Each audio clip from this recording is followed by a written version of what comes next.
They tell you poverty doesn't kill. They lied. It doesn't kill you fast.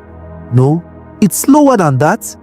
It kills you one rejection letter at a time. One, we regret to inform you, at a time. One hospital bill staring at you under fluorescent light while your mother coughs behind a curtain thin as tissue paper. My name is Tobi Adewale. 2 years ago, I graduated top of my class. Computer science, first class honors. My mother cried that day. Not from sadness, from pride. She told everyone on our street. My son will build something for Nigeria, she said. Nigeria didn't build anything for me. 2 years, 43 job applications, 6 interviews, 0 offers. You want to know what breaks a man faster than hunger? Watching his mother sell her rapier? The good one, the one she wore to church, just to buy Panadol. So when Debo showed up at my window that Tuesday night, laptop bag on his shoulder, gold chain catching the street light, smiling like a man who had found the answer to a question I hadn't even finished asking. I should have said no.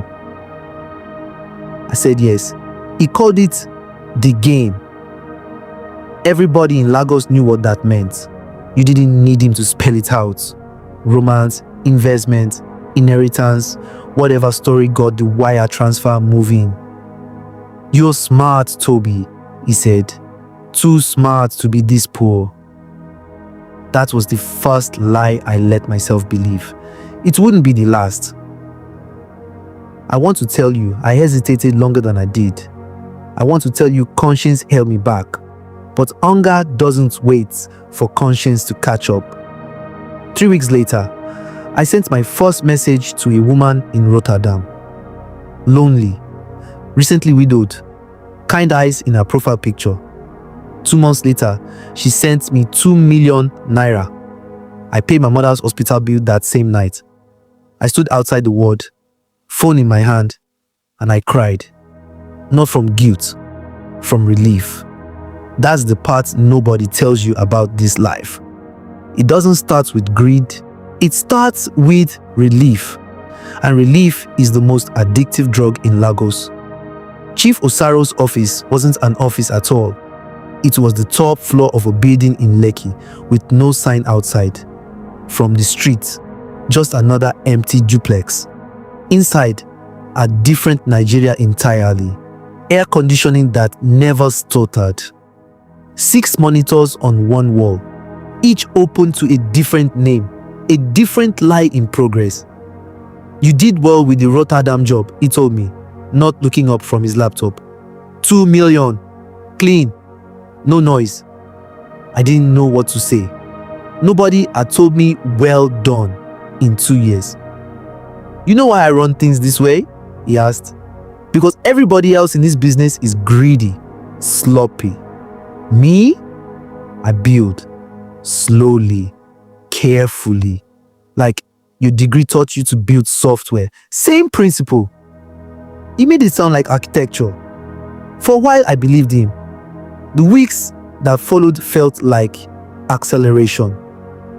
Osaro moved me off small romance jobs onto structured accounts, investment schemes, forged documentation, offshore transfers dressed up in language so technical, even I sometimes forgot I was lying. I bought my mother a new refrigerator. I paid off the loan shark who once made me beg. I told myself this was temporary. A bridge. Debo was already past the bridge, already living like the destination. New car, new chain, new girlfriend every month. Relax, Tobi. Nobody's coming for boys like us. We're small fish. I wanted to believe him too. There's a particular kind of guilt that doesn't scream. It comes quiet. In the 2 seconds before you hit send on a message to someone's grandmother, someone's widow, someone's retired school teacher who reminds you, for reasons you can't explain, of your own father.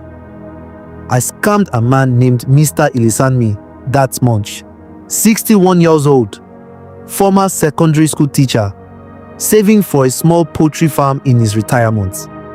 He sent 40,000 naira. Osaro barely noticed it. I noticed it for 3 sleepless nights. But guilt has a shelf life. Mine ran out faster than I expected, because 2 weeks later, Osaro slid a folder across the table. One name on the cover: Gabriel Okoro. New client. Should be simple. Big wallet, careless online presence. I picked up that folder. It felt light in my hands. I had no idea I was holding the weight of everything that was about to fall on me. Gabriel Okoro turned out to be exactly what Osaro promised. Careless. Lonely sounding in his messages, even though the profile picture showed a man in his 50s with the tired eyes of someone who'd spent decades signing documents he never read. It took me 11 days to build the trust. Fake investment company, fake returns. A dashboard I coded myself, showing his portfolio growing by the week. He was good, better than most, asked smart questions. But hunger makes you patient, and patience is the one thing I had plenty of. On day 12, he asked me to help move funds from what he called his protected account into the new investment. Standard move. I'd done it 100 times, except this time, the documents he sent weren't standard. Account structures, shell company names, numbers with too many zeros to belong to a college retiree. I copied them anyway. That was the job. Copy and forward. Don't read. Don't think. Just extract. I didn't know what I was holding until 3 days later when Debo called me at 2 a.m., his voice doing something I'd never heard it do before. Shaking. Tobi, that Gabriel Okoro file, you need to delete everything. Now. Why? What? It's not Gabriel Okoro. A pause. And in that pause, I heard a man realizing he was already dead and just hadn't been told yet. It's a senator. The documents. Tobi, those are his offshore accounts. The ones EFCC has been trying to find for 2 years. I sat up in bed so fast the room spun. We didn't know, I said, like that would matter to anyone. It was just a job. Osaro gave us the file. Osaro's not answering his phone. That was the moment I understood something Chief Osaro had never bothered to teach us. In this business, there's a difference between stealing from strangers and stealing from power. Strangers report you to the police. Power doesn't call the police. Power calls people who make problems disappear. I didn't sleep again after that call. I sat in my room, laptop open, watching my own hands shake over the keyboard, trying to delete files that were already copied 100 times over onto servers I'd never see. By morning, Lagos felt different. Not the city was the same. Generator smoke and Okada horns and market women shouting prices. It was me. Every car that slowed near our streets felt like a countdown. Kemi noticed first. She always did. Tobi, you've been checking that window every 5 minutes. What's going on? I'd kept her out of it for 2 years. That morning, I told her everything. I expected her to walk out. She didn't. You have to go to EFCC, she said, before his people find you first. They'll arrest me. They'll arrest you alive, Tobi. That's the difference. 2 days later, Debo disappeared. Not arrested. Disappeared. His phone went straight to voicemail. His new car sat outside his mother's compound, untouched, keys still in it. Osaro's Lekki office, when I finally worked up the nerve to drive past it, had already been emptied. He'd run. Or worse, I never found out which, and some part of me has decided I don't want to. I still had the documents, copies of copies, buried in cloud accounts under names that meant nothing to anyone but me. I spent 2 nights building a clean, undeniable trail.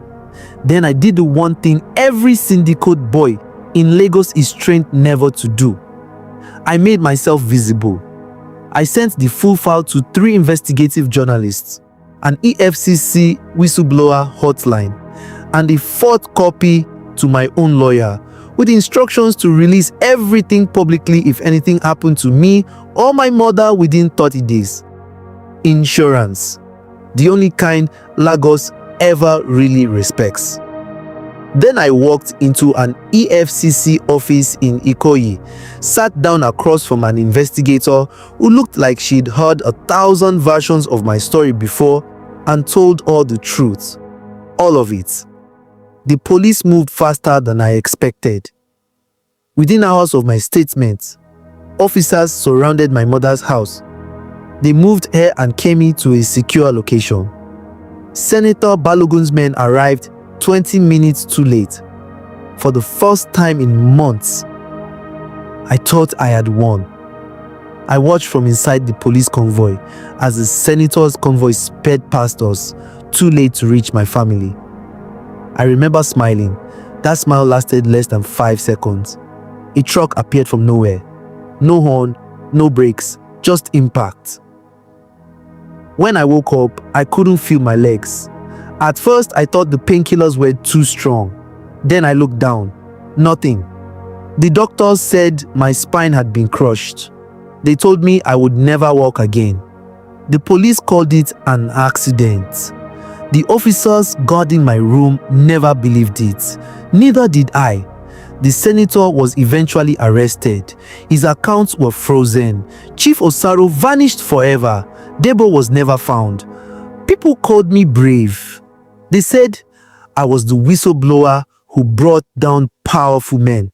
But every morning, I wake up in the same hospital bed, unable to stand, unable to run, unable even to visit my mother's church without someone pushing my wheelchair. The money I stole is gone. My career is gone. My freedom exists only from the waist up. Sometimes my mother tells visitors, God spared my son's life. She's right. He spared my life, so I could spend the rest of it remembering every lie I ever told. If I had endured poverty, if I had trusted that honest work would come eventually, maybe I'd still be working today. Every choice has a price. Mine wasn't prison. Mine was every step I'll never take again. If you enjoyed this story, smash that like button, drop a comment letting me know what you thought, and share it with someone who needs a good story today. And if you're new here, hit subscribe and turn on the bells so you don't miss the next one. Thanks for watching. See you in the next story.